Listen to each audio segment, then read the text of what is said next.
ప్రజలకు ఎంత న్యాయం చేయాలి చనిపోయిన వాళ్ళకంటే ఈ రోజున్న ప్రభుత్వం వెహిమెంట్ స్టెప్స్ తీసుకుని వెళ్ళి అసలు ఆ కుంభకోణం వెనకమల ఉన్న కుర్చీలు ఎవరు, ఆ కుర్చీలో కూర్చున్న స్త్రీయా పురుషుడా ఎవరు, వాళ్ళని బయటకు తీసుకురావడానికి ఎన్ని దశాబ్దాలు పట్టొచ్చు. ఫర్ దట్ ఇన్స్టెన్స్ నిన్న విజయసాయి రెడ్డి గారిని సో కాల్డ్ లిక్కర్ స్కామ్లో యాజ్ అ విట్నెస్ పిలవగా సాక్షిగా ఎస్ మొదటి 2 మీటింగ్లు నేను అటెండ్ అయ్యాను. ఈ లిక్కర్ స్కామ్ అనలేదండి, లిక్కర్ పాలసీ గురించి మాట్లాడుతున్నప్పుడు ఆయనతో పాటు మీటింగ్లో he has even mention Satyaprasad, Sajjala Sridhar, SPY distillery Sajjala Sridhar అంట, దాని తర్వాత మిథున్ రెడ్డి, విజయసాయి రెడ్డి, రాజ్ రెడ్డి, కసిరెడ్డి వీళ్ళు మీటింగ్లో అటెండ్ అయ్యారు.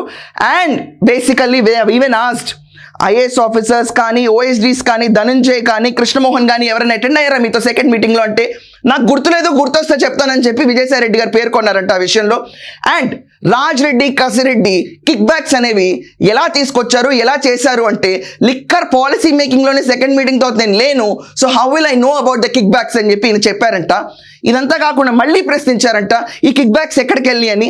Again he he's mentioned liquor policy మేకింగ్లోనే నేను లేను, మొదటి 2 ఏళ్ళే నా ఇంపార్టెన్స్ ఉంది, తర్వాత నాకు ఇంపార్టెన్స్ లేకపోవడంతో నేను బయటకు రావడంతో ఈ విషయం మీద నాకు పెద్ద అవగాహన లేదని చెప్పారంట.